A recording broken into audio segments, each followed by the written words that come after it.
Bonjour, c'est Samer Rebecca. Bienvenue au Pas sorti du bois. Mesdames,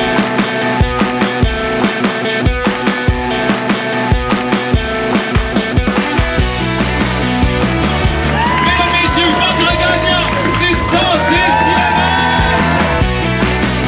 Si tu commences à te sentir bien en courant un ultramarathon, fais-toi-en pas, ça va passer.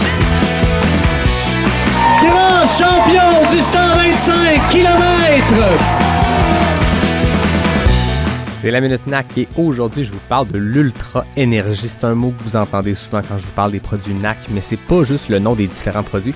L'Ultra Énergie, c'est la petite révolution de NAC qui fait que chaque produit contient tout ce que vous avez besoin pour aller au bout de vos défis d'endurance. L'Ultra Énergie, c'est une technologie développée par NAC qui repose sur 3 piliers. Un mélange de glucides naturels simples et complexes pour éviter les chutes de sucre, des protéines complètes et durables avec des BCAA naturels pour réduire la fatigue musculaire et optimiser votre réserve de glycogène, et finalement, un mélange d'électrolytes pour reconstituer les minéraux perdus par la transpiration. Que vous choisissiez les bars, les gaufres, les drink mix, les nouveaux gels ou les purées, vous pouvez être certain que vous allez retrouver tout ce que je viens de vous décrire. Je vous confirme qu'en plein milieu d'un ultra, c'est bien le fun de ne pas avoir à faire des calculs mathématiques dans sa tête pour penser à ce qu'on doit manger, puis juste prendre le produit Ultra Énergie qu'on a le goût de manger.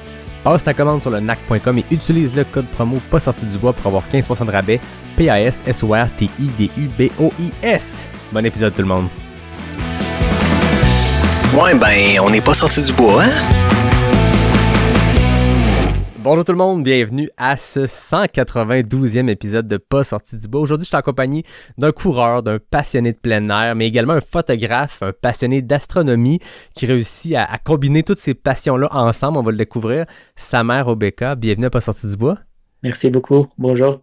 C'est un grand plaisir de te recevoir aujourd'hui. Ça fait longtemps qu'on parle. Je pense que ça fait plus d'un an qu'on échange des messages. Je me rappelle pas comment cette première discussion est arrivée, mais moi, je regarde ce que tu crées comme contenu. Je regarde les photos que tu prends, mais surtout, j'imagine les histoires, les aventures derrière. Puis, je suis convaincu que ça va faire un bon épisode. On va avoir beaucoup de choses à jaser. Mais c'est un grand plaisir de t'accueillir aujourd'hui. Comment tu vas? Ça va bien, super. Et toi? Ça va super bien. Tu nous parles de où aujourd'hui? Aujourd'hui, je suis à Chelsea, Gatineau, chez mon frère en visite, parce que la petite, elle avait une petite pièce de théâtre que j'assiste. C'était merveilleux. Puis voilà, normalement, je suis entre Montréal et Mégantic, mais voilà, aujourd'hui, je suis à Gatineau. J'ai compris que tu en avais profité tant qu'à être à Gatineau pour aller prendre de l'achat local, une bière locale. Oui, absolument. Je prends ça de Chelsea & Co. C'est un Citra Galaxy. C'est une EPA. Vraiment bon. Ça fait penser à l'été qui s'en vient. Ouais, c'est ça. Hein? Beaucoup de... Ouais.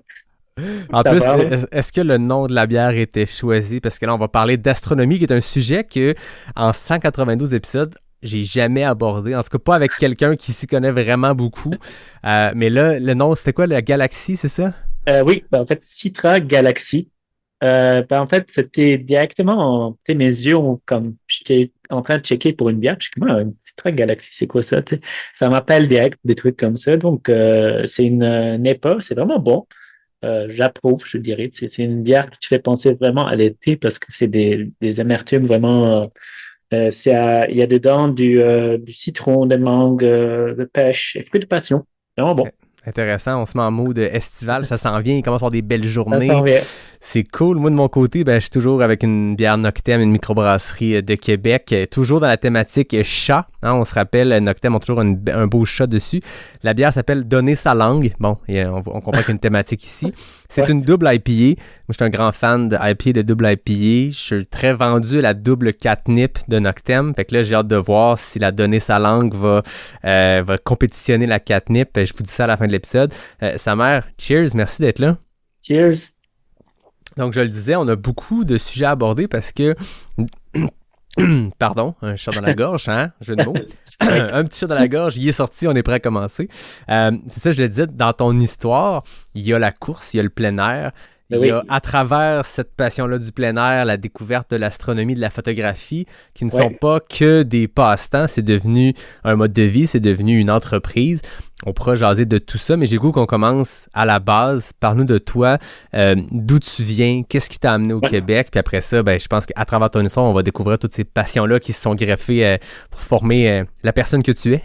Ouais, ben absolument. Moi, je suis donc d'origine libanaise. Je suis né au Liban, dans une ville située dans les montagnes, à peu près à 900 mètres d'altitude. OK? Donc, on parle de, tu sais, au Liban, c'est au Moyen-Orient, il va faire chaud, mais quand tu es dans une ville montagneuse, on s'entend qu'il y a les 4 saisons, la neige et tout ça. Grandi là-bas, je pense que j'étais tellement passionné par la montagne elle-même. Tu sais, depuis que j'étais jeune, j'étais toujours avec des amis, partir dans la montagne, explorer, tu sais, se balader en vélo, jouer ensemble, tu sais, quand on est très, très jeune, mettons. Puis à travers de ça, puis un peu comme, je dirais, si on prend un exemple standard, tu cherches ou bien un docteur, un avocat, un ingénieur, quelque chose comme ça. Tu sais. J'étais tellement, depuis que j'étais jeune, j'étais tellement intéressé par tout ce qui est comme, comment je peux dire ça, électronique ou, Mhm. mettons, la radio, tu sais, connecter deux pièces de speakers ensemble, faire des trucs comme ça. Donc, surtout dans la programmation des trucs. Donc, je me suis lancé depuis que j'étais jeune dans la programmation. J'ai appris moi-même la programmation de sites web à l'âge de 14, je Oh, pense. wow. Du coup, ça m'a poussé dans cette direction d'études. Et à partir de ça, tu sais, la seule chose que je faisais en termes de plein air, c'était le basketball.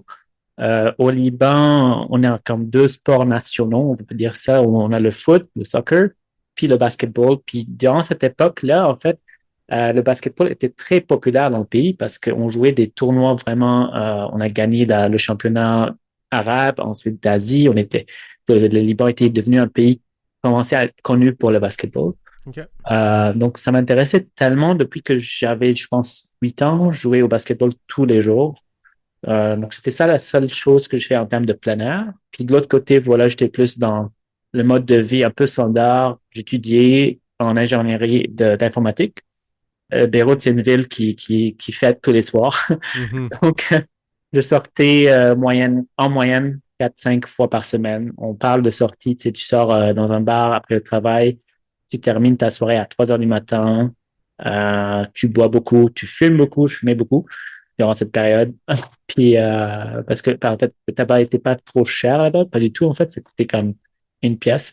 Ah ouais. Euh, puis voilà, puis ton entourage, c'était un peu ça. Donc, j'étais pas vraiment, le seul sport que je faisais, c'était du basketball. Puis, à travers tout ça, j'étais un peu attiré par tout ça parce que tout le monde le fait. C'est comme Ouais. rendu comme quand tu es adolescent, quand tu es jeune, tu es attiré par ça pour peut-être appartenir à un groupe ou tu sais, faire des connaissances, tout ça. C'est une Euh, période aussi, souvent, les études où c'est exact. propice à ça. Puis je pense que il y a plein de raisons qui expliquent ça, mais ça fait partie. Tu sais, je veux dire, tu parles à du monde. La plupart des gens ont eu une période comme ça qui a duré des fois de courte, de moyenne ou malheureusement parfois de longue durée, mais ça fait partie, je pense, du moment où on se crée comme humain, d'avoir cette espèce de moment-là où ça devient légal de le faire, ça devient, tu sais, t'as du plaisir, puis tu te crées des cercles sociaux à travers ça. Donc, tu finis par t'entourer de gens qui te ressemblent. Puis, je veux Ouais. pas généraliser, mais il y a beaucoup de gens qui ont ça dans leur parcours à un moment ou à un autre. Puis, on se définit comme humain. Tu sais, fin de l'adolescence, début de l'âge adulte, c'est une période Exact. charnière dans la vie. Ouais. Puis, tu regardes, c'est rare que les gens qui faisaient quelque chose à cet âge-là, aujourd'hui, font exactement la même chose. Tu sais, c'est un passage obligé, mais on finit par en sortir. Exactement, ben c'est ça. Puis, tu sais, j'ai commencé à faire d'autres trucs. C'est sûr que je vais pas juste vivre ma vie comme ça, là, mais je faisais du snowboard. Puis aussi, c'était cool. Tu sais, on a la neige et tout, donc on s'amuse l'hiver. Mais à travers tout ça, en fait, j'avais, je pense, je veux dire, entre 18 et 22. J'ai commencé à sentir, en fait, comment j'ai commencé à sentir au début, c'était durant mes sorties de snowboard, je pense, je suis senti tellement essoufflé. Tu sais, on s'entend, tu descends, là, tu fais quand même de l'effort physique, mais c'est pas comme une course, c'est pas la même chose. Donc là, j'ai eu un moment, je sais pas comment j'ai décidé, je pense que c'était une soirée, une sortie de snowboard qui m'a fait penser à que, ben, faut que j'arrête la cigarette parce que c'est ça qui vraiment me ralentit tellement. Puis j'ai essayé de l'arrêter. En même temps, je continuais à sortir dans les bars et tout. Donc, j'avais toujours, tu sais, on boit plus l'alcool, mettons, là-bas, moins de bière là-bas, mais plus, mettons, du whisky, du rhum. l'alcool un peu plus fort. J'avais un verre dans une main, une cigarette de l'autre main, puis j'étais dans les soirées tout le temps, mais j'ai arrêté d'allumer la cigarette. Donc, la première étape, c'était comme, OK, j'arrête d'allumer.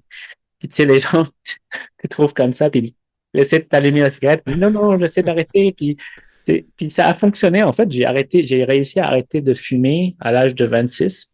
OK. Mais ça continuait que mon style de vie n'a pas trop changé. J'étais toujours, OK, je sortais, tout ça, puis j'essayais d'explorer d'autres choses. Puis à un moment donné, à force de connaître du monde, au Liban, on se connaît tous ensemble, puis tu sais, je connaissais du monde qui possédait des bars ou des clubs, tout ça. J'avais un ami, en fait, qui était en voyage en Chine. Puis moi, j'étais tellement intéressé, comme j'ai dit avant, par tout ce qui est technologie, tout ça. Donc, je jouais un peu aux jeux, mettons, dans les, comment on appelle ça, les cafés d'Internet, là, Ouais. comme Half-Life, je pense, Counter-Strike, ça OK. s'appelait. Puis j'ai comme, OK, ben j'ai envie de faire une carte de ma ville sur ce jeu-là. Donc, j'ai besoin d'une caméra. Donc, c'est comme ça que ça a commencé l'idée d'avoir une caméra au Et début. c'est un jeu que tu pouvais créer des maps ou tu le faisais directement dans le jeu? Ben, il y avait un autre logiciel pour créer OK. une map pour ce jeu-là. Puis, dans le OK. fond, le jeu, tu vas jouer avec comme une dizaine d'autres personnes. C'est deux équipes. Tu vas essayer de tuer l'autre équipe. C'est un peu un jeu comme ça. Puis, tu alternes. Il faut collecter plus de points. Puis, c'est un peu ça. OK. Donc, j'ai acheté une petite caméra. C'était, je pense, c'était en 2000, je dirais peut-être 2005, 2006, peut-être. Une petite caméra vraiment très petit, digital, avec un petit écran de 1 pouce. Voilà, c'était ça ma première expérience à date, à vie, je veux dire, avec une caméra. Puis je suis comme, oh, j'aime ça, c'est comme prendre des photos. Puis j'ai créé la map à la fin, puis c'était installé dans plusieurs Internet cafés, mettons, dans le pays. Puis les gens utilisaient la carte, c'était cool.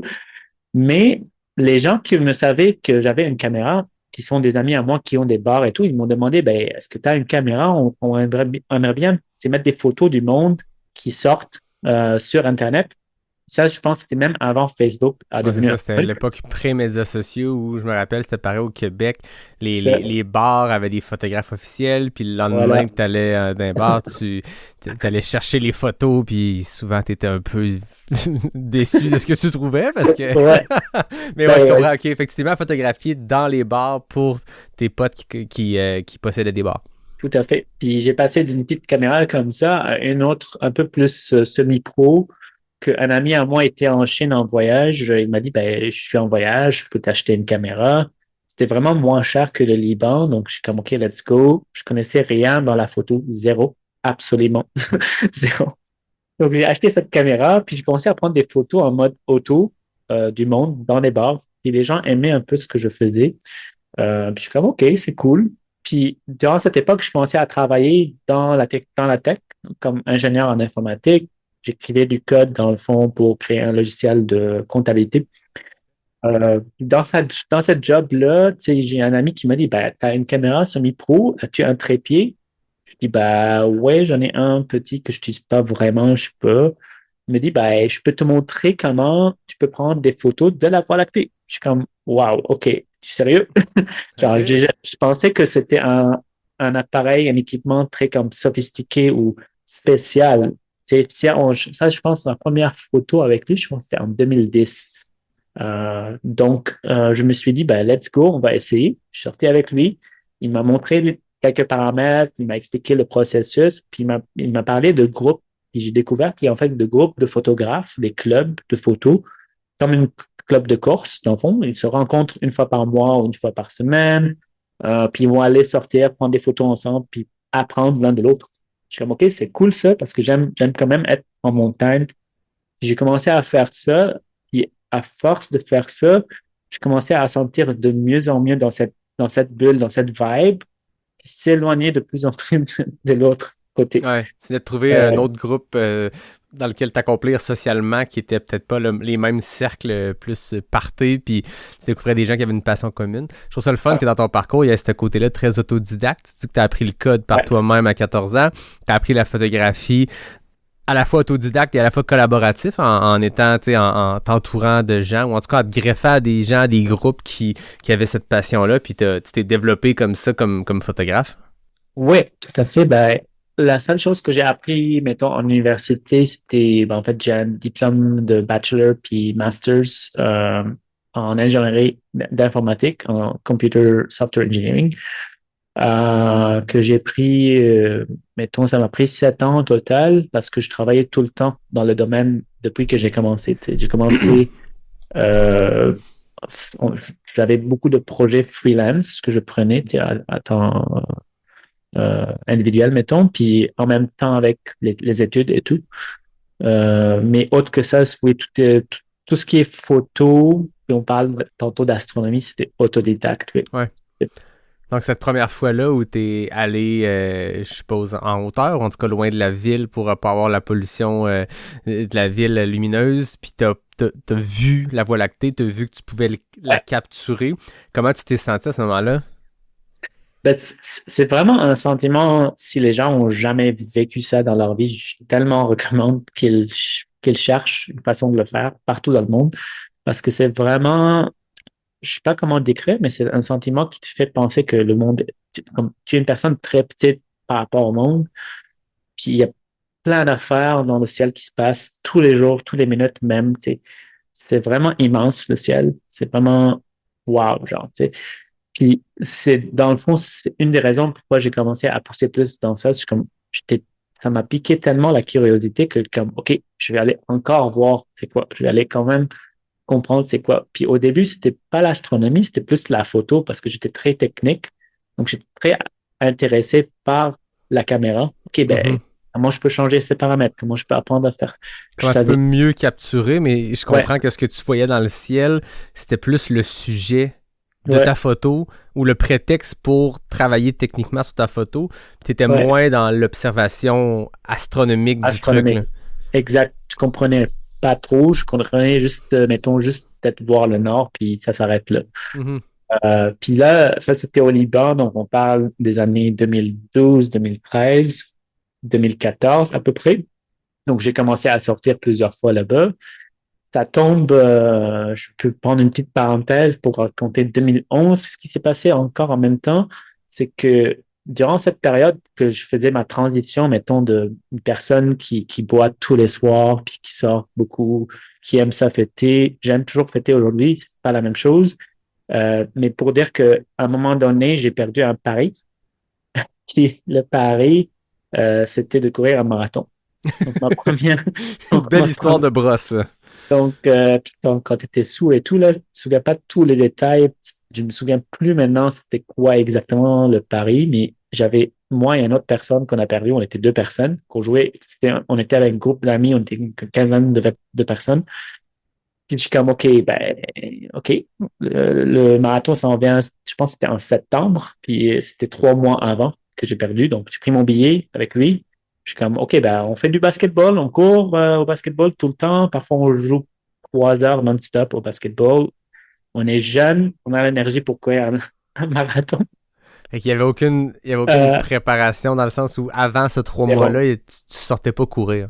Non, pas du tout. La seule course que je faisais, c'était le basketball. That's it. Genre, Puis je comment ça m'échauffais. s'est passé, ce marathon-là? Écoute, on a décidé, ben, au moins faire un entraînement. On a couru, à Beyrouth, je veux dire, c'est pas facile de trouver des terrains où tu peux courir facilement parce qu'on n'a pas des trottoirs larges et tout ça. Donc, tu dois courir. Parfois, il y a des voitures à côté de toi. Il y a quelques petites pistes qui sont disponibles pour courir. Maintenant, peut-être c'est mieux parce qu'il y a beaucoup de communautés maintenant qui courent au Liban. Mais ça, je parle de 2010 à peu près, 2011. Donc, ce que j'ai fait, j'ai préparé une seule fois. J'ai fait un 5 km avec mon ami.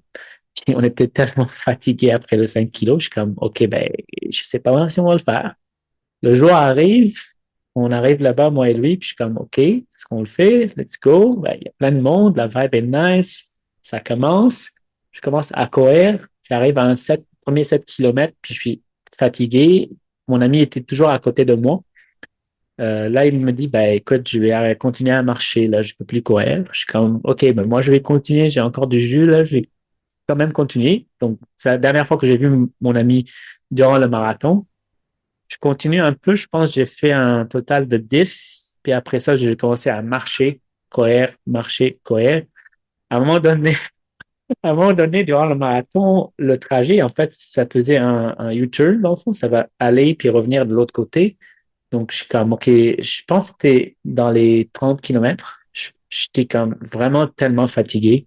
J'ai décidé de couper puis à genre, comment tu dis ça, disqualified, genre, Ouais, disqualifié. disqualifié. Euh, mais je me suis dit, ben, au moins, ça me rapproche au final. Je veux absolument que j'arrive au final. Puis là, c'est ça ce qui s'est passé. J'ai coupé, je pense, un 7 kilomètres en total. Puis j'ai continué à marcher, courir. Puis j'ai réussi à arriver à la finale. Puis tout le monde te cheer. Ils ne savaient pas que j'ai coupé quand même un 7 kilos. Puis là, tu sais, je regarde le temps, là, j'ai pris, je pense, 6h30 de temps Pour faire le 35 pour faire, quelques kilomètres. ouais. Puis après ça, écoute, j'étais tellement fatigué, je pouvais pas même marcher. Euh, j'ai pris, je pense, 3 semaines pour récupérer tout ça. Mais mentalement, c'est comme la piqûre. Ouais, ok. Wow, OK. Fait qu'un J'ai premier tellement, marathon qui se termine sans médaille, disqualifié, mais avec je veux dire, 7 fois plus longue, ta plus longue distance à vie à ce moment-là. ouais. Puis malgré tout ça, malgré les 3 semaines de souffrance, malgré l'agonie de 6h30 à alterner, courir, marcher, il y a eu une piqûre qui s'est faite à ce moment-là? Tout à fait. Donc, depuis ça, c'est comme, j'ai commencé un peu à courir au Liban, des petites distances, tu sais, genre des 5 kilomètres, des 10 kilomètres. Puis, dans mon travail de jour, j'ai rencontré des collègues qui courent aussi. Donc, je suis comme, ah, ben ouais, si je peux courir avec du monde, c'est cool. Donc, je continue à faire ça, tu sais, mais j'ai jamais osé faire plus que, mettons, 10 kilomètres. J'étais toujours comme, OK, on va courir, faire un petit 5 kilomètres, un 10 kilomètres, puis that's it. Puis durant ce temps, parce que voilà, ce qui s'est passé, ça c'était 2011, 2012, je commence la photo du ciel étoilé, ça m'a plus pris l'attention, puis c'est comme, OK, je suis là, dans ce monde-là, je vais apprendre la photo, comment ça se passe, tout ça. Donc après ça, voilà, j'arrive à peu près à 2014, 2015, j'ai appris beaucoup de techniques de photo, de ciel étoilé, puis c'est comme tout le monde mettons, qui est dans ce monde-là, c'est comme les aurores boréales, ça m'intéressait tellement. Ouais. Puis, OK, il faut que j'organise un truc. Puis j'avais un des amis dans le groupe de photos qui m'a parlé, qui est allé en fait en Islande en 2014, puis il nous a parlé de son expérience, puis il faut aller là-bas. C'est la place pour les voir. Donc, on a commencé à organiser un premier voyage, puis on est parti, on était 6 photographes libanais qu'on est parti en mars 2015. Puis, je ne sais pas si tu as vécu un moment dans ta vie où tu te rappelles de la date et heure précise. C'était pour moi le 17 mars 2015, 6h30 l'après-midi. Je suis à Reykjavik. Euh, on était censé être 6 personnes pour arriver dans ce voyage-là. Dans les 6 personnes, il y avait 5 personnes, 4 personnes que je connais. Puis moi, puis la sixième personne, c'est une personne que mon ami connaît qui est libanais, mais qui habite à Luxembourg. Donc, il venait nous rencontrer. Donc, je l'ai rencontré dans l'aéroport au début. Puis, on voulait aller souper en attendant que les 4 autres personnes arrivent. Donc là, on reçoit sur Messenger un message qui dit, bah, on n'arrive pas ce soir. C'est comme, OK, qu'est-ce qui se passe? Puis là, un problème avec leur avion qui est parti du Liban. C'était un oiseau qui est rentré dedans. Oups. Ils ont fait un atterrissage urgent. Je suis comme, OK, ça c'était à peu près 18 heures. Après ça, je suis comme, OK, je regarde mon ami, est-ce qu'on va aller quand même voir les aurores boréales? Les gens, ils n'y arrivent pas ce soir, on va checker. On ouvre la carte de météo de l'Islande, puis de prévision d'aurore boréale, puis c'était zéro nuage sur toute l'Islande. C'était aurore boréale, le plus haut indice possible. Puis on était durant une nouvelle lune. Donc, t'as comme les conditions, genre, tu peux avoir mieux que ça pour les aurores boréales. Donc, depuis ça, j'ai eu cette soirée d'observation d'aurore boréale qui était magnifique et très magique, que j'ai raté toutes mes shots de cette soirée-là. J'étais comme tellement ébloui par ça, tu sais, c'est comme, le focus n'était pas bien, j'ai fait n'importe quoi, là. Mais tout ça, je suis comme, waouh, c'est ça les aurores, j'adore. Puis c'est par là où j'ai commencé à penser, OK, c'est quoi ce sentiment qui sort? Comment je peux représenter ça dans mes publications sur les réseaux sociaux? Est-ce que je vais créer une page ou quoi? par là, j'ai créé ce que j'appelle Zenderful, mon entreprise qui fait des escapades étoilées au Québec en ce moment et ailleurs, euh, surtout pour les aurores boréales. Donc, c'est un peu ça le trajet. Je sais qu'on a passé de mettons, basketball à bar, à photo, à astronomie un petit peu au Liban, et Mais je après trouve, je hors trouve ça fou à t'écouter comment il y a ces moments charnières-là dans le sens où tu sais, on se connaît peu, on s'est parlé quelques Ouais, fois, exact. mais je sens que cette passion-là du plein air, de la course, de la photographie, des aurores boréales, ça fait partie de la personne que tu es aujourd'hui. C'est tu sais, c'est ce qui te c'est quatre choses qui font partie de la définition de qui est sa mère. Puis c'est tous un peu des concours de circonstances. Tu sais, c'est un pari sous qui te mène à faire la course, qui te fait une journée d'enfer à tenter de faire un marathon, mais qu'il y a une piqûre qui se fait. La course, il y a une piqûre qui se fait, ça fait partie de ta vie. Le plein air, bon, tu grandis dans les montagnes au Liban, t'as ce côté-là, mais tu t'en éloignes. Puis là, il y a la photographie qui arrive un peu par hasard. Cette personne-là qui dit, viens, on va aller voir la Voie lactée. Ouais. Tout ça rentre ensemble, ces ingrédients-là, pour faire ce que tu es aujourd'hui. Puis c'est beaucoup de concours de circonstances. Je trouve ça beau. Puis c'est très cliché de dire il n'y a rien qui arrive pour rien. On entend souvent cette phrase-là qui veut rien dire, qui veut tout dire en même temps. Mais ton parcours, c'est un peu ça. C'est quelques petits moments charnières qui se passent pour un concours de circonstances. Tu te ramasses à faire de la photo de ciel étoilé. Puis à t'écouter, je comprends que ce moment-là, le 17 mars à 6h30, c'est le moment où le ciel, ce que tu prends en photo, c'est plus juste le sujet pour ta passion de la photographie, c'est que là, il y a un changement majeur qui se fait, puis le rapport est plus juste à la photographie, il est à le ciel, l'astronomie, tout ce qui se passe. Ouais, tout à fait. Tu l'as bien résumé. Ouais, ben, puis c'est ça qui m'a déclenché plus, je pense, la curiosité sur plein d'autres affaires. Donc, d'où un peu le projet de venir au Québec en 2016, en fait. Ouais, qu'est-ce qui a expliqué ce choix-là? Mais c'est ça, j'ai trouvé que il y a beaucoup de beauté partout dans le monde, surtout en termes de plein air, parce qu'on s'entend, l'Islande, c'est un pays magnifique, c'est hallucinant ce pays-là, tu sens pas même sur Terre. Je sais pas si tu n'as jamais visité, mais c'est vraiment wow, genre comme espace. Tu te sens vraiment comme t'es pas sur la Terre, t'es sur notre planète. Donc, ça m'a fait penser vraiment beaucoup à explorer plus. Puis, ce qui s'est passé, mon frère, en fait, il a immigré du Liban 3 ans avant moi au Québec, en fait, à Gatineau direct. Puis, ça m'a piqué la curiosité. Peut-être, OK, je vais aller checker c'est quoi Montréal. Puis, tout le monde m'a parlé dans ma boîte où je travaillais que oui, on a un bureau à Montréal, c'est cool. Moi, mon premier plan, c'était en fait aller à Paris parce que j'avais la même entreprise avait un bureau à Paris aussi. Donc, puis j'ai comme, OK, ben, je vais visiter les deux villes puis voir laquelle j'aime plus. Puis honnêtement, c'est ça, je suis arrivé à Montréal, j'ai passé juste une semaine à Montréal, j'ai adoré. Pareil, c'est comme, ça m'a moins parlé, je pense peut-être parce que je trouvais que ça me manque de plein air. Je me suis plus trouvé dans une ville pas très facile à sortir, peut-être. Je connais pas trop Paris non plus, donc c'est juste mon expérience que j'ai eue dans une petite visite là-bas. Ça demeure que le Québec, quand on entend parler, tu sais, j'ai travaillé longtemps chez Ubisoft, j'ai côtoyé beaucoup de gens qui sont partis d'un peu partout dans le monde pour venir au Québec, puis quand tu leur demandes pourquoi tu as choisi Montréal, pourquoi tu as choisi Québec, il y a ce côté-là, je pense qu'on réalise peut-être pas comme Québécois, les gens qui sont nés ici, qui ont toujours vécu ici, que tu sois à Montréal, à Québec, à Sherbrooke ou dans des plus petites places, la proximité de la nature est partout. Tu sais, Québec, t'es à 15 minutes du centre-ville, t'es dans le fin fond des bois. Montréal, c'est un peu plus long, mais pas tant quand tu compares à des grandes métropoles européennes. Je veux dire, à Paris, si tu veux vraiment aller une expérience dépaysante dans le fond des bois, là, pas juste un parc de quelques kilomètres carrés, mais vraiment un bois profond, des montagnes et tout, c'est beaucoup plus loin. La France a un terrain de jeu magnifique, mais c'est à des dizaines d'heures du centre-ville de Paris. Fait qu'on l'entend souvent dans les histoires des expats, les gens qui partent d'ailleurs, qui choisissent le Québec. Cet attrait-là de la nature. Exact. Puis pour ajouter, moi, je suis habitué. Le Liban, c'est un pays très petit. Donc, j'étais dans ma ville natale, ça s'appelle Zahle, c'est à 900 mètres d'altitude. Je peux conduire 1 heure puis être sur la plage à Beyrouth.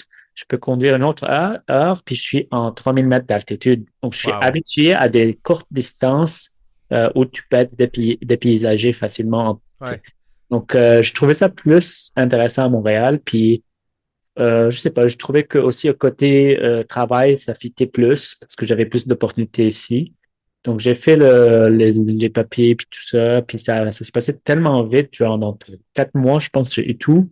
Puis, OK, let's go, j'arrive à Montréal. Je connaissais personne à Montréal. Mon frère est à Gatineau. J'ai commencé à explorer dans la ville en termes j'avais toujours ma caméra, sortir dans les rues, prendre des photos, parler à du monde, parler avec des photographes, voir s'il y a quelqu'un qui fait de l'astro ici. Tu sais. Et c'est ça, j'ai pas trop trouvé du monde qui faisait l'astrophoto de la façon que je voulais faire, d'une façon Mhm. que on va voyager pour explorer un terrain, un parc, quelque chose de même. Mais pour être plus le soir là-bas, oui, on va aller durant la journée pour l'explorer, faire des randos, etc. Mais on va rester le soir. J'ai trouvé des clubs d'astronomie. Il y a beaucoup au Québec des clubs d'astronomie jusqu'à aujourd'hui. Ça existe toujours. Les gens sont très actifs, sont très nice aussi, très accueillants. Mais les clubs d'astronomie sont souvent spécifiques à des villes où ils bougent pas du tout. Donc, ils ont Mhm. un centre d'observation quelque part. Pour Montréal, par exemple, leur centre, c'est à Hemingford, au sud. Ça s'appelle le SAPEM, le groupe, qui est associé à la Planétarium de Montréal, dans le fond. OK. Puis je faisais partie du groupe, mais en même temps, tu sais, c'était du monde qui voulait pas trop bouger. C'était souvent aussi des retraités. Donc, moi, je cherchais plus du monde de mon âge à peu près, peut-être, tu sais, Ouais. faire des conférences, puis tout ça. Tout ce que t'aimes là-dedans, c'est oui l'astronomie, mais le côté aventure aussi, de mettre Exactement. la lampe frontale, d'aller faire une rando de nuit, Ouais, tu sais, tout ce qui va avec ça. Puis pour après ça aller chercher des clichés à des endroits qui sont peut-être moins central, dans le sens où tu sais, ouais, je veux dire, on a de la belle nature au Québec, on peut se rendre loin et profond assez rapidement. Puis t'arrives à des endroits où t'as plus de pollution. On appelle ça de la pollution lumineuse. la pollution lumineuse, C'est exactement, ça, ouais. la Ouais, pollution des grandes villes, tu sais. ouais, C'est assez vite. On peut rapidement s'éloigner, puis être dans, tu sais, je veux dire, je pense Montréal, Québec, c'est les endroits où tu as de la pollution lumineuse la assez plus. intense, Ouais, mais c'est pas si long s'en éloigner, faire du tout. un hike, quelques kilomètres, on monte une montagne, puis on a quelque chose. Toi, c'est ce qui t'intéressait, c'était le côté Exact. aventure. Puis pour faire ça, en fait, c'est important pour moi d'aller durant le jour, tu sais, assurer que j'applique tellement. Hier, j'avais un atelier sur les principes sans traces. Tu sais, je veux que je laisse pas de traces dans mes affaires. Je veux pas arriver le soir puis tu sais, ne pas voir où je marche ou des trucs comme ça. Tu sais, je veux m'assurer que je connais la région. Donc, je visite souvent les régions durant le jour, ou bien je vais revenir une autre soirée, ou bien je vais rester dans la région, tu sais, camper ou quelque chose comme ça pour prendre les photos que je veux le soir, dans le fond. Si Donc, on à veut faire un partir de... parallèle avec le trail, c'est un peu comme les gens qui vont faire de la reconnaissance de parcours. On s'inscrit Ah, à tout une à fait. course, on va Ouais, aller reconnaître le parcours avant d'être le jour avant. J. Toi, Exact. 2 jours, tu vas aller reconnaître le parcours pour que le soir, quand vient le temps de faire une aventure d'astronomie, d'expédition, que il y a des variables que tu connaisses parce que tu étais allé marcher le territoire, là. Ouais, tout à fait. Il y a plein de variables qui changent que pour moi, c'est plus important d'essayer d'être durant le jour pour les voir. Et donc, sur ça, c'est ça, j'ai commencé à faire ça solo au début, tout seul. J'ai rentré dans des groupes un peu Facebook, tout ça, puis j'ai comme, OK, ben, il n'y a pas ce que je veux, ça n'existe pas au Québec.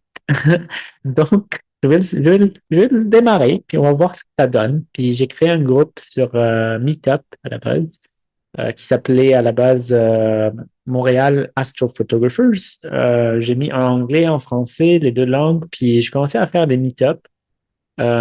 J'ai loué comme une sorte de bureau pour rencontrer le monde durant le jour, au moins une fois avant de lancer des voyages comme ça. Puis j'avais comme 6 participants. Puis les 6 m'ont dit, ben écoute, t'es au Québec, c'est tout le temps nuageux ici. Tu vas jamais voir les étoiles comme tu veux. La météo est pourrie.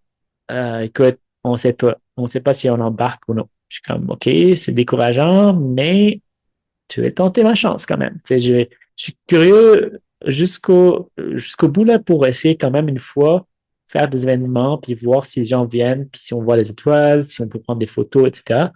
J'ai commencé à faire des événements.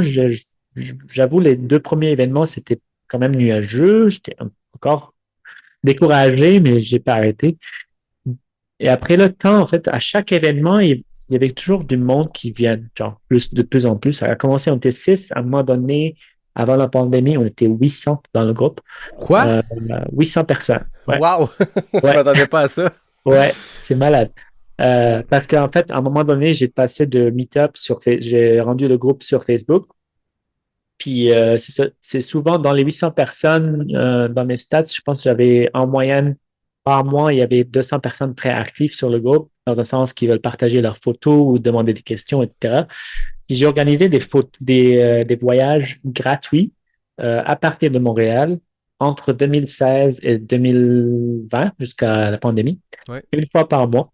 Donc, puis comment je décidais, c'était selon la météo. Donc, je dis, selon la météo d'un côté, puis selon les événements d'astronomie. Donc, on s'entend, tout le monde connaît les Perséides qui se passent en août, mais il y a d'autres événements qui se passent à peu près tous les mois. Donc là, par exemple, en mai, c'est la belle saison de retour de la Voie lactée. Ça veut dire on va voir la Voie lactée semblant comme un arc dans le ciel le soir. Puis c'est une très belle opportunité de prendre une photo panoramique de cette Voie lactée.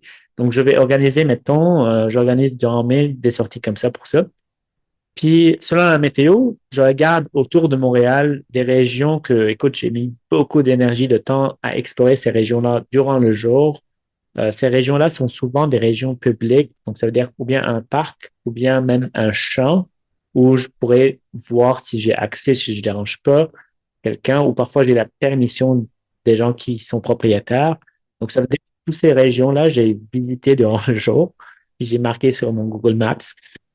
Puis voilà, ça a commencé comme ça. Depuis 2016, j'ai fait beaucoup d'événements gratuits, la communauté grandissait et tout. On a fait des soirées d'expo aussi à Montréal. Puis c'était vraiment cool parce que je rassemblais du monde un peu partout. Il y avait du monde vraiment partout, des Québécois, des gens qui viennent du Moyen-Orient, des gens qui viennent de l'Inde, du Pakistan, du Mexique.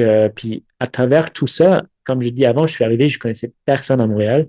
Ça m'a agrandi tellement mon réseau. Ouais. Tu t'es créé un cercle social autour des passions que tu avais déjà, puis Ouais. tu t'es rendu compte qu'il y avait quelque chose, qu'il y avait un manque à combler. Tu sais, veux pas, Ouais. toi, tu te dis, moi, ça me passionne de faire des aventures d'astronomie qui sont un peu plus aventureuses, justement, de se rendre à des endroits, d'aller voir le territoire avant, de faire des expés de nuit. Si toi, ça t'intéresse, c'est sûr que ça intéresse d'autres gens. Tout à fait. Puis à travers tout ça aussi, tu sais, en même temps, moi je courais juste tout seul. Je savais pas qu'il y a des groupes de course. Je pensais que les gens payaient pour ça, pour appartenir à un groupe, comme Ouais. un coaching. Puis c'est sûr que ça existe des coachs et tout. On s'entend, mais dans ma tête, c'était comment je courais tout seul. Puis à travers la photo, j'ai commencé à connaître des photographes qui sont aussi des coureurs. Donc, j'ai commencé à découvrir des communautés de course. Puis c'est par là où j'ai commencé, OK, ben, je vais aller aussi dans des communautés de course, puis agrandir un peu mon réseau. Puis vraiment, ça m'a fait tellement du bien appartenir à des clubs qui sont dans la région où j'habite, mettons, à Montréal, ou tu sais, des gens qui veulent faire juste des sorties à chaque semaine pour le plaisir de courir ensemble. C'est juste ça, Ouais. simplement. C'est quoi tes endroits de prédilection pour courir à Montréal? Ben là, je cours un peu partout en Montréal parce que vu que mon horaire maintenant, ça change tellement d'une façon que si j'ai des événements à Mégantic, on n'a pas trop parlé de Mégantic pour l'instant, mais j'ai une maison à Mégantic où j'accueille le monde. Donc parfois, je suis là-bas. Donc, quand je reviens à Montréal, je vais trouver, OK, ben si je reviens, mettons, un jeudi, c'est qui les groupes qui courent le jeudi? À travers de ça, est-ce que c'est proche? Je vais aller proche de moi. Donc, mettons, dans le coin de Villeray, Saint-Michel. Sinon, j'aime les groupes le soir. Le Run Right s'appelle le groupe à Griffintown. Parce que ça fait des grosses pentes quand même. Puis je trouve ça comme un peu challenging pour monter des côtes en courant. C'est cool. Écoute, tu parles de Mégantic, c'était le prochain sujet sur lequel je voulais Ah ouais? aller parce que je pense qu'elle a une place aussi spéciale dans ton parcours. On va se prendre une pause pour un message d'un partenaire, puis on se parle de Mégantic de l'autre côté. C'est la minute de la coach avec Natacha Gagné. T'es la personne tout indiquée pour répondre à ça parce qu'en plus d'être kinésiologue, t'es la fondatrice du Grand Club de course pour les enfants. Quelle est la durée distance idéale selon l'âge? Ça, c'est une question qui est très complexe, puis il n'y a pas de données scientifiques encore probantes à cet effet-là. Fait que je vais vous dire que le plus important, c'est d'être à l'écoute de notre enfant. Dans un match de soccer ou un match de baseball, on ne calcule pas la durée de course, l'intensité, le nombre de kilomètres que nos enfants vont faire. Fait que pourquoi on le calculerait en course à pied? Les fédérations sportives comme la Fédération québécoise d'athlétisme définissent des normes en événements. Ça pourrait être questionnable, mais c'est quand même correct de le faire. Je pense que vraiment la clé, c'est d'y aller avec le plaisir, puis le signe de santé physique de notre enfant. Fait que s'il s'exprime à l'effet qu'il n'y a pas de fun, on le force pas à courir. Puis s'il nous parle qu'il a mal en quelque part, mais on l'écoute pour voir si ça vaudrait bien la peine d'arrêter. À chacun sa façon de gérer ses propres enfants. Excellent, merci beaucoup Natacha. Bienvenue! Je me permets un petit message d'autopromotion parce que, j'ai le droit, c'est mon podcast. Le 18 mai prochain, on lance la toute première bière pas sortie du bois, une session IPA créée par mes amis du Noctem Artisan Brasseur. C'est une bière légère à 4,5% d'alcool, parfaite pour l'après-course, avec des arômes de fruits à noyaux. C'est riche en saveurs, c'est fait avec passion, bref, vous allez l'adorer. À partir du 18 mai, ça va être disponible dans plus de 400 points de vente partout en province. Surveillez les canettes avec des félins. Pour la session IPA du podcast, on a choisi un lynx. Puis pour les gens de la région de Québec, vous pouvez vous procurer la bière en canette et le t-shirt à l'effigie du podcast directement au Noctem Saint-Malo sur la rue Vincent Massé. Merci Noctem et merci à Alex qui a été l'architecte derrière cette belle collab. Cheers tout le monde! Parlons de Mégantic, sa mère. Ouais. Ça a une place spéciale, je pense, pour l'astronomie au Québec. Ça a une place spéciale pour toi aussi. Comment c'est arrivé sur ton radar, ça, le Mont Mégantic? Tellement. C'était la première place au Québec où j'ai vraiment vu les étoiles et la Voie lactée. Quand je suis arrivé en 2016, je cherchais un peu partout, puis ça tombait direct sur les résultats des moteurs de recherche que c'est la meilleure place au Québec. Puis j'avoue que c'est la meilleure place pour observer les étoiles. Sauf si tu tapais, mettons, 10 heures de route. Ouais. Donc, je pose une question technique. On va entrer dans la portion de l'entrevue où j'ai des questions niaiseuses de gars qui connaissent rien à l'astronomie, mais que ça intéresse. Ouais. Qu'est-ce qui explique que Mégantic et cette espèce d'endroit qui est notre épicentre québécois de l'astronomie, qu'est-ce qui explique que cette montagne-là, cette région-là, a ces meilleurs spectacles-là? Voilà, c'est une bonne question parce que c'était pas le cas avant. En fait, en 2007, c'était déclaré comme la première réserve mondiale de ciel étoilé. C'est la première au monde. Ah ouais? Ouais, c'est la première au monde. Il n'existait pas même avant. Donc moi, je tiens tellement au cœur cette organisation-là qui s'appelle IDA, International Dark Sky Association. Puis je suis dans le membre de CA, je suis dans le CA de IDA à Québec aussi pour aider, pour explorer les options pour avoir plus de réserves de ciel étoilé dans le Québec. Donc, pourquoi, en fait, Mégantic à la base? Parce qu'en astronomie, tu as besoin de deux choses importantes pour la faire. Tu as besoin un peu d'altitude pour avoir le moins possible de humidité, dans le fond. Du coup, ça te donne plus de transparence dans le ciel. Donc, même si le ciel est dégagé, il y a beaucoup d'humidité, qui est le cas aussi au Québec. En été, c'est très humide. Quand tu montes en altitude, tu perds cette humidité, donc tu gagnes en transparence. Transparence du ciel. C'est un avantage d'avoir des petites montagnes au Québec. C'est ce que j'entends. Ouais, des fois, on se compare, communauté trail avec l'Ouest canadien, les Alpes, puis on se dit, ici, c'est des petites buttes. On s'amuse dans nos petites buttes, mais je comprends que pour l'astronomie, pour l'observation d'étoiles, c'est un avantage à ce qu'on ait des montagnes plus basses. Oui, parce que, en fait, plus que tu montes en altitude, tu vas gagner ça. Donc, c'est pourquoi tu vois tous les télescopes dans le monde sont installés sur des montagnes et pas en bas de la montagne. C'est vraiment plus en haut. L'autre aspect pour Mégantic, parce que c'est très proche de la frontière à l'est, puis dans la frontière des États-Unis, surtout du côté Maine. Puis dans cette région-là, il n'y a pas de lumière du tout. Donc, c'est juste des montagnes là-bas, puis il n'y a rien. Donc, il y a vraiment une sorte il n'y a pas de pollution lumineuse dans la région là-bas. Donc, quand ils ont déclaré la réserve en 2007, ils ont fait un rayon de 50 km de protection de cette zone-là. Donc, imagine la lumière, depuis 2007 jusqu'à maintenant, elle n'a jamais changé à Mégantic, la quantité de lumière qu'on voit dans les villes, etc. Alors qu'à Montréal ou d'autres place, ça a augmenté parce que la population augmente. C'est un peu ça les deux aspects que je trouve importants. Puis écoute, c'est une très belle montagne. Les sentiers sont magnifiques. Si tu fais un traversée, si tu fais un 35 kilos, je pense, c'est vraiment wow, genre, c'est magnifique. C'est un challenge. Puis moi, je suis un gars qui aime les challenges. Donc, monter Mégantic, je l'ai fait à pied, en vélo. Puis je sais pas si je peux faire d'une autre façon là.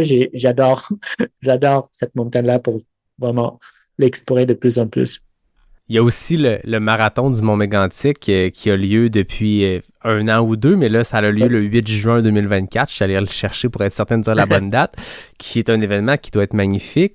Est-ce que tu connais un peu les parcours qui empruntent? Tu dois aller t'amuser beaucoup dans ce coin-là. Toi, tu te connais les sentiers, tu les randonnes, tu les cours. C'est quoi ton endroit préféré, toi, pour randonner, courir à Mégantic? Ben, à date, j'en ai exploré un peu le Mégantic. Il y a 2 secteurs. Il y a Franceville puis secteur de l'Observatoire. Secteur de l'Observatoire, excuse, c'est le plus proche à moi, donc je l'explore un peu plus. Les sentiers là-bas sont vraiment, mettons, ça monte quand même. C'est un dénivelé, je pense, de 500 mètres sur une petite distance quand même de 5 kilomètres. C'est ça que je connais le plus, mais de l'autre côté, c'est vraiment un beau secteur pour, mettons, faire une randonnée, une sortie en trail, surtout pour le coucher de soleil, parce que c'est de l'autre côté de la montagne.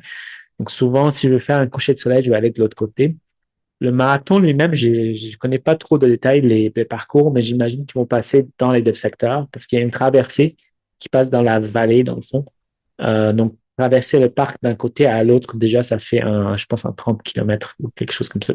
Ouais, mais tu sais, je regarde, ils ont des distances de 7, de 15, de 21, de 42, et ils ont un 80 km, l'ultramarathon du Mont-Mégantic. Fait que tu sais, c'est un terrain de jeu qui est magnifique. J'ai jamais fait l'événement, puis je pense que c'est un événement qu'on gagne à connaître, mais je suis déjà allé jouer dans ce coin-là, puis c'est magnifique, là.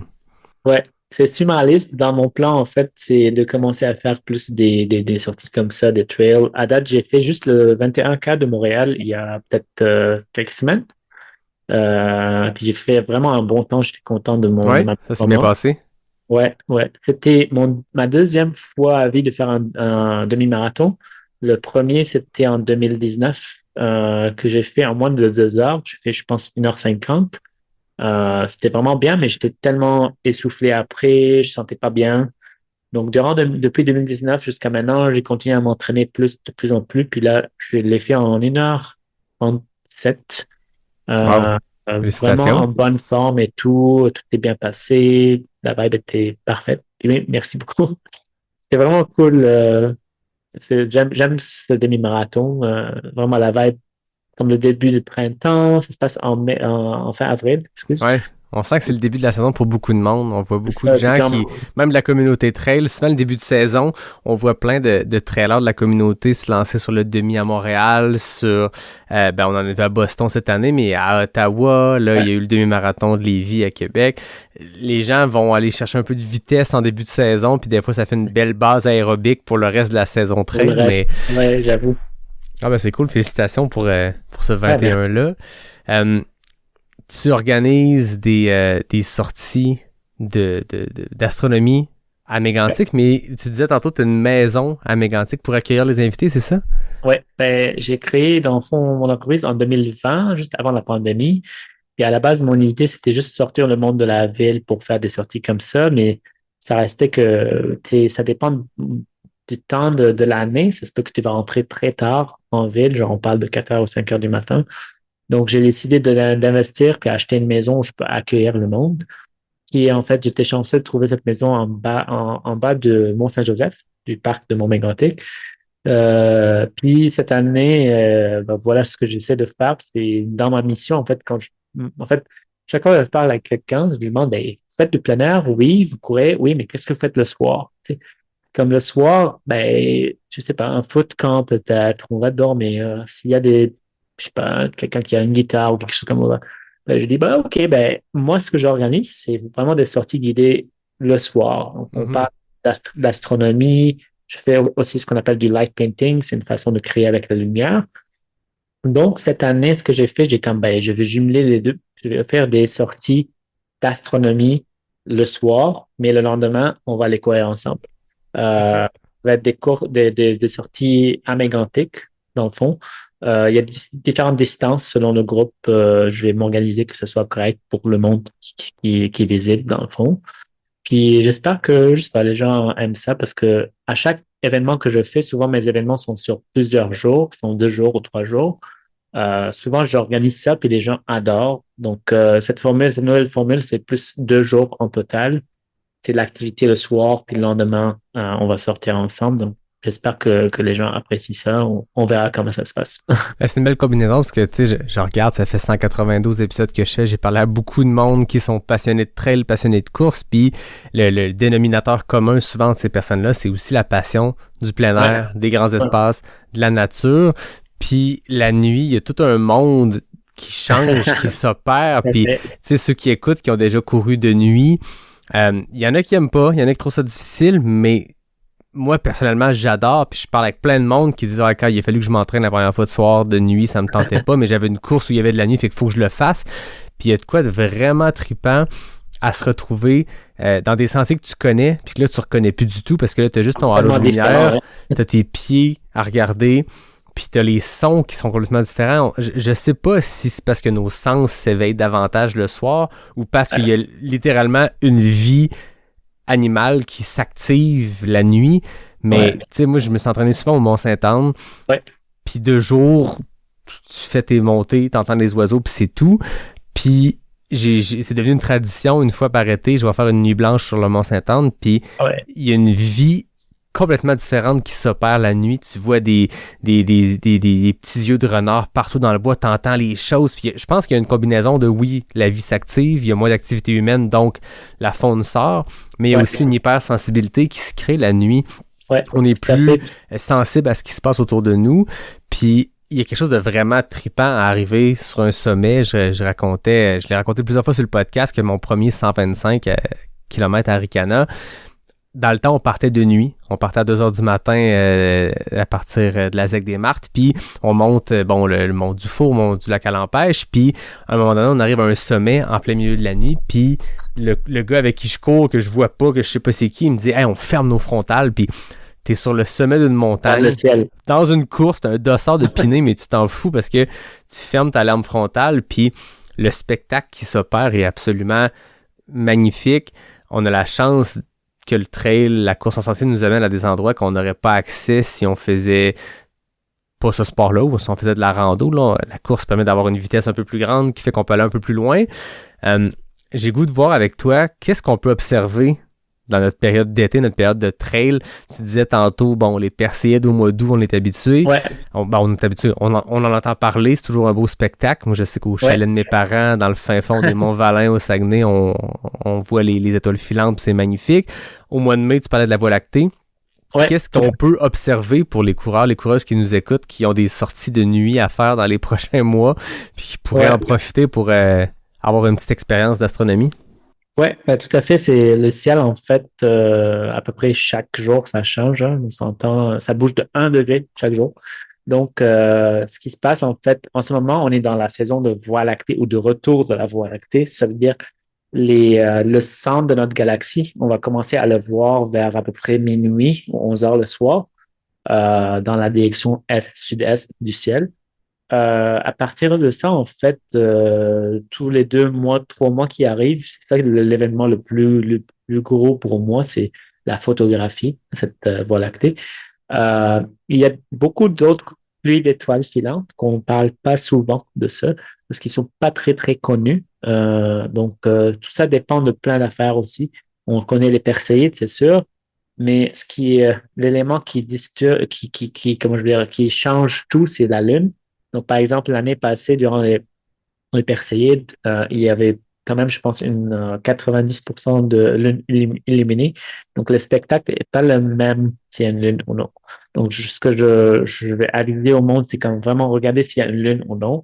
S'il n'y a pas de lune, dans le fond, dans cette période, entre maintenant jusqu'à l'été, selon le mois où vous sortez, la Voie lactée va être dans une position différente à chaque période, mettons. Puis sinon, il y a d'autres pluies d'étoiles filantes. Il y a les Orionides qui se passent, je pense, si je ne me trompe pas, en juin, je pense.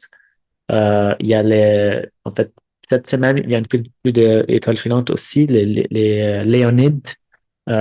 Puis on est chanceux, comme on était en 2020, ça se peut qu'il y a des comètes visibles à l'œil nu. Il y avait une comète qui s'appelle Neowise, qui était visible à l'œil nu pour à peu près 3 semaines. Là, il y a un mois, il y avait une autre comète qui était visible à l'œil nu. Donc, ça, c'est des nouvelles on peut pas prévoir en avance, mais si vous gardez l'œil sur les nouvelles d'astronomie ou des pages qui publient ça, vous pouvez voir. Pour moi, ce qui est important quand on voit le ciel, c'est, je pense, autre que juste regarder la Voie lactée et tout ça, c'est essayer de comprendre ce qu'on voit. Donc, on s'entend, on est en 2024, donc vous avez tous des téléphones avec vous, j'imagine. Peut-être pas, mais les applications comme Skyview, ça vous aide vraiment à comprendre c'est quoi les constellations. Mhm. Il est cool que ces constellations, en moyenne, au hémisphère nord, sont à peu près les mêmes qu'on voit durant cette période-là. Il y a des constellations qui sont presque plus saisonnières, comme par exemple Orion. On le voit plus maintenant parce que l'hiver est passé. On va la voir l'hiver prochain, mais je recommande cette application-là pour que vous puissiez, au moins quand vous arrêtez, vous pouvez lancer l'application puis regarder, essayer de comprendre qu'est-ce qu'on voit. C'est un peu, c'est pas de la réalité augmentée, mais dans le sens où on voit à travers notre écran, la caméra s'ouvre, on détecte la position dans laquelle on place le téléphone, puis ça nous donne des indications sur ce qu'on voit. C'est quoi le nom de l'application? Il y a Skyview puis Starwalk. Ok. Les deux applications sont gratuites. Puis ma préférée, elle s'appelle Stellarium. Ça existe sur PC, Android et iPhone aussi. Puis c'est sûr que, comment je peux dire, ça dépend où vous êtes là. C'est sûr que vous êtes du trail, ça veut dire que vous êtes dans une région, dans un parc ou quelque part où il n'y a pas beaucoup de pollution lumineuse. Donc, vous avez cet avantage-là. Puis, je suis dans les groupes de course où j'y vais à Montréal. J'ai un ami qui amène toujours avec lui un petit trépied. Les OK. petits trépieds aujourd'hui, c'est comme, je sais pas si tu connais la Insta 360, la caméra d'action qui filme en 360. C'est OK, oui. le Magic Stick, dans le fond. C'est un petit trépied tellement, tellement portatif. Donc, vous pouvez juste facilement prendre des photos. C'est ça un peu ma passion, c'est jumeler les deux. Tu sais, quand on est en montagne comme ça, si jamais vous avez la chance d'amener ce petit trépied avec vous, avec un téléphone aujourd'hui, on est capable de prendre ces photos-là. On n'a plus besoin d'un appareil très sophistiqué pour ça. Qu'est-ce que tu recommandes, mettons qu'on voit quelque chose dans le ciel qui est beau? Parce que moi, me semble, les fois que j'ai essayé avec mon sel, je me dis, c'est plus beau que mes yeux qu'avec mon sel. Y a-tu en peu de temps, parce que je veux pas qu'on entre trop dans la Ouais. technicité de quelque chose qui intéresse 14 personnes sur l'auditoire complet, mais y a-t-il une façon, des réglages qu'on peut mettre C'est, pour réussir à capturer ça, ou on le vit que nos yeux puis c'est suffisant? Moi, je recommande vivre avec les yeux si possible. Je trouve Ouais. que c'est ça le plus important, mais si vous avez le temps, amener un petit trépied, prendre la photo, c'est juste mettre un retardateur parce qu'il ne faut pas que votre téléphone vibre ou shake, genre durant la prise. Puis il y a un mode de nuit que vous pouvez activer sur iPhone ou sur Android. C'est un peu ça qui va faire la job pour vous. C'est une option magique, si on va l'appeler comme ça. Elle va aller chercher 10 à 30 secondes de temps d'exposition. Ouais. Euh, Puis vous visez la région du ciel où vous pensez que c'est vraiment le plus sombre, puis ça va vraiment sortir bien. C'est juste ça. Parlant d'aurore boréale, t'en as parlé tantôt avec ce que tu as pu vivre en Islande, puis c'est connu, là, l'Islande, c'est la terre des aurores boréales. Est-ce que c'est possible d'en observer au Québec? Combien de fois par année environ on réussit à le faire? C'est quoi les conditions qui peuvent le permettre? Là? Ouais. J'ai besoin d'un cours aurore boréale pour les nuls One-on-one, ouais. parce que j'ai entendu parler qu'on peut en voir au Québec, mais je pense que c'est plus complexe qu'en Islande. Ouais, c'est un peu plus complexe. On s'entend, le Québec est énorme, là, mais si tu dis à Montréal, je dis ben nul. Il n'y a pas de chance. C'est assez rare. C'est tellement rare qu'on va les voir, juste à cause de la pollution lumineuse, pas Ouais. d'autre chose. Euh, les arts, en fait, j'en ai vu plusieurs fois depuis des années là au Québec. L'année passée, j'ai vu le plus au Québec. J'ai vu à Mauricie, à Mégantic, à Charlevoix, en Outaouais, à Tremblant. C'est sûr que les intensités des aurores boréales, ça change, ça varie selon le soleil, en fait. Ça provient du soleil. Donc, selon des rayons qu'on reçoit du soleil, ça peut changer. Puis Québec se situe dans une zone qu'on appelle sous-aurorale. Donc, ils ont classifié les zones. Plus que tu es au nord, plus que tu montes en latitude, comme distance, c'est à 66 degrés de latitude, Ouais. et dans la zone aurorale, alors que nous, on est en 45, c'est une zone sous-aurorale. Donc, on a besoin d'une tempête solaire très, très forte pour avoir des chances.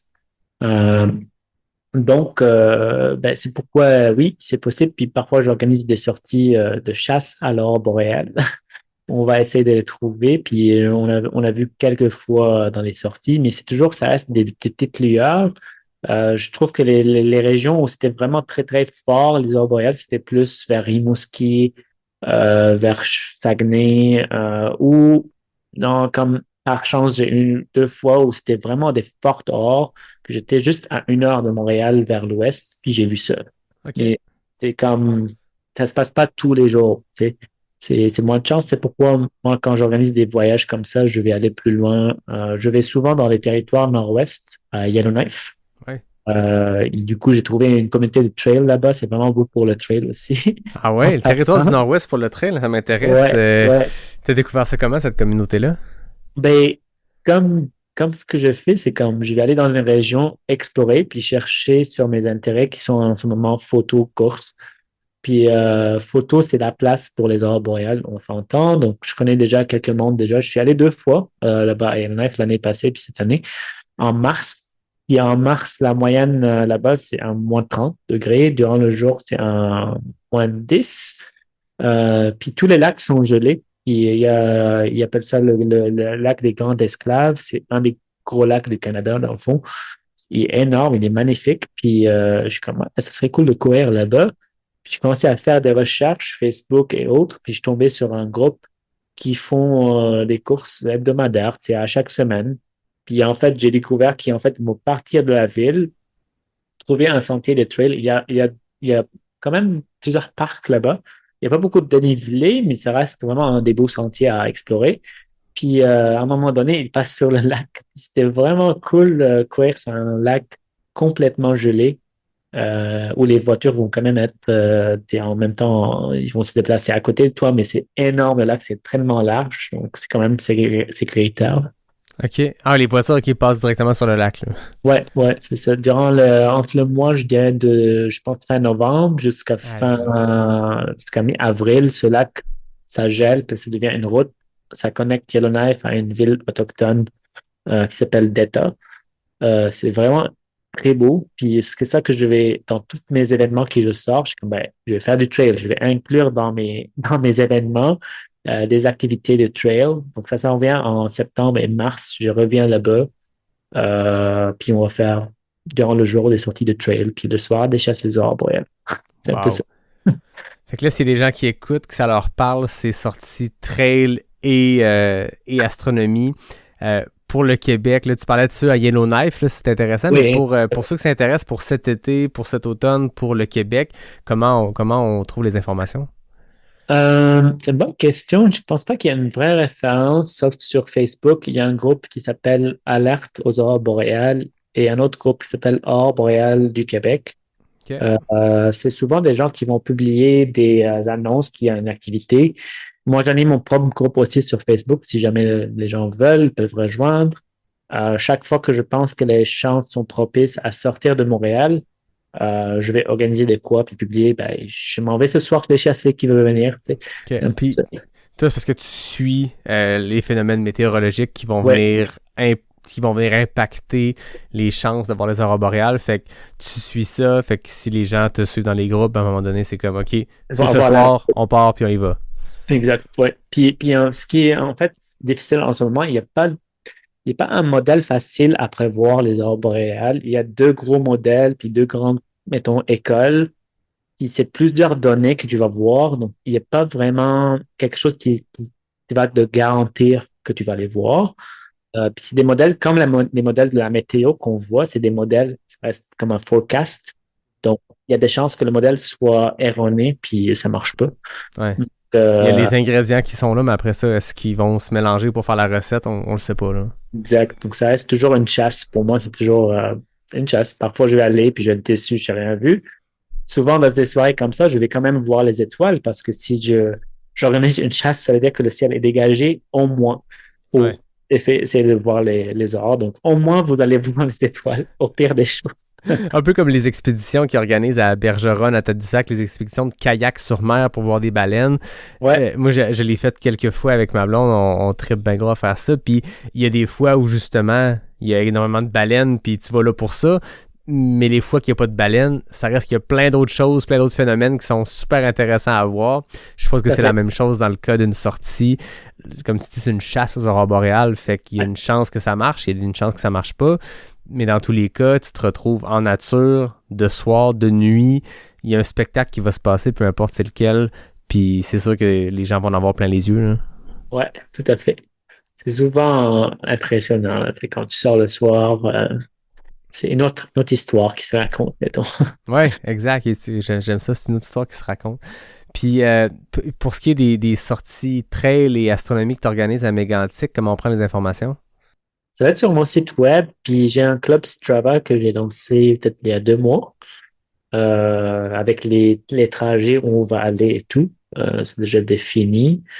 Puis c'est ça, j'essaie de voir si je peux un peu explorer plus pour l'année prochaine, un peu partout, parce que oui, je suis basé à Mégantic, mais comme j'ai dit avant, je suis à Montréal, donc je suis un peu impliqué dans d'autres festivals de plein air. Je vais être par exemple au Festival Nord en septembre. Ouais, à Vallée du Puis, Bras-du-Nord. voilà. Puis moi-même, je vais faire l'épisode de la 30 km aussi.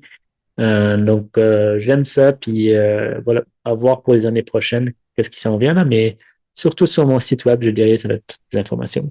Parfait, je vais mettre le lien dans l'épisode. Fait que là, tu vas faire le 30 km à l'épisode nord de Trail. J'ai Ouais. reçu Loïc 2 fois au podcast pour parler de cet événement-là qu'il a créé. Ça va être la première fois que tu mets un dossard pour un événement trail. Oui, pour un trail, oui. Comment va la préparation? Ben, à date, j'ai pas fait de gros préparation, je vais être honnête, là, mais je vais commencer, je pense, la semaine prochaine, parce que, en fait, j'ai eu, tu sais, tout le monde a vu ça, l'éclipse en avril, Ouais. donc j'ai eu des grosses préparations pour l'éclipse. Après ça, j'ai eu le 21K, donc là, j'ai fait le 21K, ça s'est bien passé. Là, je passe, prochaine étape, c'est le 30K dans l'épisode Nord. Je me prépare souvent en Mégantic. J'aime ça le trail juste à côté de chez nous. Donc, je fais des petites sorties là-bas. Et on va voir. Je pense que ça va aller. Là, j'ai trop hâte. Je parle avec du monde, de leur expérience. Je connais du monde qui sont allés avant dans des sorties comme ça, puis du monde qui font des trails de distance un peu plus longues aussi. Tu sais, j'essaie de voir avec eux qu'est-ce qu'il faut prendre, tout ça. Je teste quelques produits aussi pour voir qu'est-ce que mon corps aime plus ou autre. Tu sais. Ouais. Donc, c'est un peu ça qui se passe dans les prochaines semaines. Ça s'en vient bientôt. Ça passe bientôt les dates, c'est en juillet, je pense. Ouais. Ah ben c'est cool. J'arrive à la portion de la fin de l'épisode. On change le mood complètement. C'est les questions éclair NAC. Oh my C'est God. 10 questions à répondre le plus vite possible. J'essaie de trouver des questions qui vont être des réponses difficiles pour toi. En tout cas, je mets en opposition des choses qui peuvent être difficiles. Je sors mon chrono. Puis tu me dis quand t'es prêt, on se lance là-dedans. C'est parti, let's go. Route ou trail? Trail, Hiver ou été? hiver, Sentier roulant ou technique? technique, Des plus ou des moins? D+, Question NAC, chocolat ou érable salé? chocolat, Feuillu ou conifère? et Sucré ou salé? secret, Roche ou racine? racine, Éclipse ou aurore boréale? ouf, tough one, aurore, Astronomie ou photographie? photographie. Ah!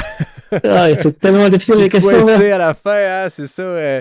26 secondes, félicitations, sa c'était- mère. Je pense que c'est à la fin que ça s'est corsé.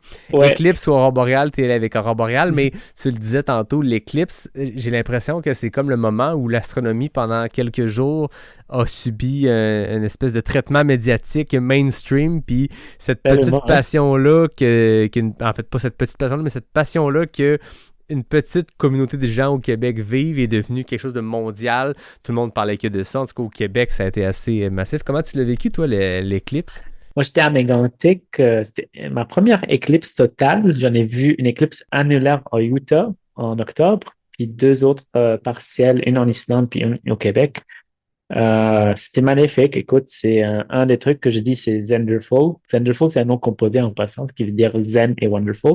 OK. Que- C'est un pas terme décrit, que t'as inventé? Oui, exact. Puis C'est parce que Zenderful, ok, j'aime ça. ouais, J'avais pas catché le mix entre la zénitude et le voilà. wonderful. Ben, je pensais en français, c'est peut-être Zénéfique, peut-être, mais Ah, à j'aime le voir. Zenderful, on l'assume. Ouais. Puis, tu sais, quand tu demandes le monde sur leur expérience d'éclipse, c'est tout le monde, comme, ben, je peux pas te décrire, c'est difficile à décrire. C'est un peu ça les aurores boréales, c'est un peu ça l'éclipse, c'est un peu ça mes sorties d'astronomie. Tu sais, tu peux pas facilement décrire. Il n'y a pas un vrai. Moi, j'étais un peu stressé, peut-être, mais j'ai réussi à avoir une belle expérience parce que je pilotais 6 caméras. Ok. Euh, Puis une que j'ai gardée à mon chalet, qu'elle a réussi à prendre une photo. Deux autres qui étaient à Mégantic avec moi. Puis les deux autres, c'était pour un autre photographe, cinéaste québécois qui fait des productions de 360 degrés dans les planétariums. Dans le fond, il était engagé pour filmer pour Mégantic. Il s'appelle Sébastien Gauthier, je le salue en passant. Puis c'est ça, la dernière caméra, c'était une caméra vidéo qui filmait un peu la réaction du monde. Ok. Donc, puis un petit télescope smart que j'avais aussi. Donc, j'avais beaucoup de trucs à régler. Puis on s'entend le moment de totalité, il faut enlever des filtres, mettre des filtres, tout ça. Donc, c'était quand même stressant de vivre tout ça, mais en même temps, prendre le temps pour le vivre moi-même, le voir, tu sais. Ouais. Euh, mais c'était vraiment un des plus belles choses que j'ai vues dans ma vie à date. Puis est-ce que tu as réussi, malgré le stress, malgré les contraintes techniques, à le vivre pleinement de tes yeux? Oui, oui, je Ouais. dirais que oui, mais tu sais, en alternance, c'est comme j'alternais entre, OK, je vois, OK, je change un truc sur ma caméra, OK, je fais ça. C'était un peu ça, puis c'est parfois une leçon à apprendre pour les prochaines, là, parce que c'est comme la première fois où je photographie une éclipse totale, donc c'est un peu ça. Mais c'est sûr que ça ne sera pas la dernière, là. Ça s'en vient la prochaine, 2026. Parce que là, on parlait qu'il y a des chasseurs d'aurore boréale, mais il y a aussi des chasseurs d'éclipse totale. On le sait, quelques semaines, même quelques jours avant l'éclipse totale à Montréal, on a appris le décès de Paul Oud, qui était une personnalité médiatique publique très connue, mais qui était un passionné de plein de choses. C'était une encyclopédie sur deux pattes, mais c'était un passionné d'éclipse totale, puis il voyageait pour aller en voir. Puis c'est tellement triste oui, son décès, son départ, mais le fait que c'était une éclipse dans sa cour arrière à Montréal. Ouais. Il y a des gens qui vont parcourir des grandes distances pour aller le vivre ailleurs. Toi, tu disais 2026, à quel endroit que tu vas te rendre pour pouvoir la voir? Je pense plus l'Espagne, alors que l'Islande, ça tient une belle place dans mon cœur, parce que je suis allé plusieurs fois là-bas. Mais l'Espagne, je pense que ça pourrait faire plus de sens. Ça va être tellement difficile aussi parce que c'est une éclipse où le soleil va être un peu sur l'horizon, un peu plus bas. Donc, souvent, c'est ça qui est. Parfois, tu vas avoir un ciel dégagé, mais peut-être pas à l'horizon. Donc, il faut qu'on prévoie ça là. Mais je pense que ouais, ça va être en Espagne. À voir. Très cool. Samar, ça a été vraiment un grand plaisir de découvrir plein de sujets qu'on n'avait jamais abordés à Pas sorti du bois. Je me surprends encore à 180 quelques épisodes de trouver des sujets comme ça qui sont nouveaux. Chaque fois que j'ai amené l'auditoire un peu champ gauche que j'appelle, donc on sort de notre modèle d'épisode typique où on parle de trail, on parle avec des athlètes qui ont récemment vécu une course, qui est une raconte de course, on raconte un récit. Chaque fois que je suis allé un peu champ gauche sur un sujet qui touche le plein air, qui touche la course d'une manière ou d'une autre, ça l'a toujours fait triper le monde parce que je pense qu'au final, on fait du trail, on fait du plein air parce qu'on aime l'environnement qui nous entoure. Puis tout ce que tu nous as parlé aujourd'hui, c'est juste cette passion-là de ce qui nous entoure, puis de le vivre à travers quelqu'un qui a les connaissances techniques et astronomiques pour comprendre ces phénomènes-là. Ça a été extrêmement intéressant. C'est un des épisodes dans lesquels j'ai le plus appris. Merci beaucoup, Samar, de ton temps. Merci beaucoup, Yannick, pour l'accueil. C'est vraiment intéressant, toute la discussion. J'ai tellement adoré aussi. Ben, c'est réciproque. Merci de ton temps. Comme d'habitude, je termine en remerciant David Hébert pour le design graphique du podcast. Merci à mon ami Fred Desroches pour le thème musical. Merci à la belle gang de NAC, qui est le partenaire officiel du podcast. Merci à Noctem, qui m'a offert une belle double IPA, une donnée sa langue qui est très, très bonne. Ceux qui aiment ce type de bière-là, ça compétitionne la catnip. Donc, voilà, elle est très bonne. Toi, ta bière de l'Outaouais était bonne? Ouais, c'était super, là. Je recommande une Citra Galaxy de Chelsea & Co. On les salue, merci beaucoup à eux autres. Merci Samer, on te retrouve sur les médias sociaux sous le nom de Zenderful. Maintenant on comprend même la signification derrière Zenderful. Je vais mettre tes liens dans la description de l'épisode, les gens vont pouvoir te trouver. Puis je vous incite à aller voir ce que Samer propose avec Zenderful, les expéditions, du trail, l'astronomie, tout ça mélangé ensemble. C'est un méchant beau trip. Merci Samer, merci à tout le monde. Puis je vous dis à la semaine prochaine ou à dans 2 semaines pour le prochain épisode de Pas sorti du bois, le podcast 100% trail.